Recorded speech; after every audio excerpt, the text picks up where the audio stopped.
Gondal Jetpur national highway ચોરડી ગામનો વળાંક અકસ્માત ઝોન બની ગયો છે। અવારનવાર માનવ જિંદગી હોમાઈ રહી હોય તેવામાં અનેકો રજૂઆત કરવા છતાં પણ તંત્ર દ્વારા ત્યાં ઓવરબ્રિજ મંજૂર કરવામાં ન આવતા ચોરડી ગ્રામ પંચાયતના સરપંચ અને સદસ્યોએ સામૂહિક રાજીનામું આપતો પત્ર ટીડીઓને લગતા તાલુકા પંચાયત ક્ષેત્રમાં ચર્ચાનો વિષય બની જવા પામ્યો હતો। प्राप्त विगतो मुजब ચોરડી ગામના સરપંચ ભવાન હદવાણી પત્રમાં જણાવ્યું હતું કે વર્ષ 2022 થી અવારનવાર ચોરડી ગામ નજીક ગોંડલ જેતપુર નેશનલ હાઈવે પાસે જાનહાનિ રોકવા માટે ઓવરબ્રિજ બનાવવા અનેકો રજૂઆત કરી છે। ભારત સરકાર, ગુજરાત સરકાર તથા તમામ સ્થાનિક સ્વરાજ્યની સંસ્થાઓમાં પણ ચોરડી ગામ રોડ બંને બાજુ વસેલ હોવાથી લોકોની જાનહાનિ અટકે તેના માટે રજૂઆત કરેલ હતી, પરંતુ હજુ સુધી કોઈ નિરાકરણ ન આવતા સરપંચ તથા ગ્રામ પંચાયત બોડી સામૂહિક રીતે રાજીનામું આપીએ છીએ તેવો પત્ર ટીડીઓને લગતા તાલુકા પંચાયત ક્ષેત્રમાં ચર્ચાનો વિષય બની જવા પામ્યો હતો।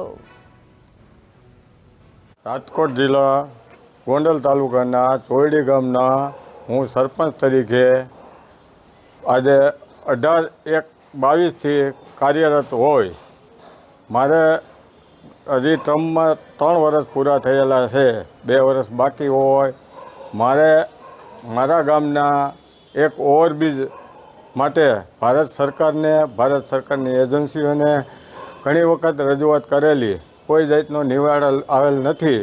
માટે એ સરકારને, મુખ્યમંત્રીને બધાને આજે મહિનાથી પહેલાં જાણ કરેલી, છતાં કોઈ જાતનો એનો નિવારણ ન આવવાથી અમે આજની અમારી બોડીએ સામૂહિક રાજીનામા આપવા તાલુકા પંચાયતને સુપ્રત કરી છે।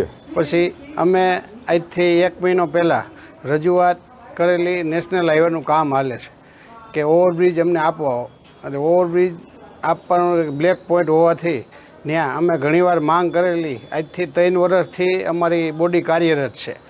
પછી બોડી વારંવાર જ્યારે આને આગલે પહેલાં સાંસદ હતા તેને રજૂઆત કરેલી, હાલના ધારાસભ્યને રજૂઆત કરેલી, પછી તમામ આના નેશનલ હાઈવે ઓથોરિટીને અમે જાણ કરેલી, નેશનલ ઓથોરિટીમાં અમે ગયેલા।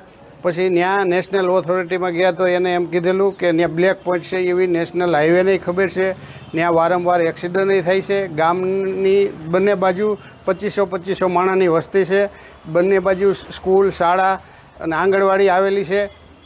પંચાયત એટલે આ બાજુ ઓલી બાજુ વિદ્યાર્થી જાય, વિદ્યાર્થી ઓલી સાઈડના આ સાઈડ આવે, વારંવાર એક્સિડન્ટ થાય છે। આવી અમે વારંવાર રજૂઆત કરવા અમે 1 મહિના પહેલાં રજૂઆત કરી હતી કે ભાઈ આ અમારું ઓવરબ્રિજ 6 લેનનું કામ હાલે, એ દરમિયાન જો અમારું ઓવરબ્રિજ પાસ નહીં થાય અથવા અમને કોઈ જવાબ પ્રતિસાદ સારો નહીં મળે તો અમે સ્વસહાયે પંચાયત રાજીનામું આપીશું, આવું અમે કહેતા અમને કોઈએ રજૂઆત અમારી સાંભળી નહીં, કોઈ કાગળ આવ્યો નથી। એટલે અમે સ્વસહાયે તાલુકા પંચાયતે આખી બોડી રાજીનામું દેવા આવ્યા છે।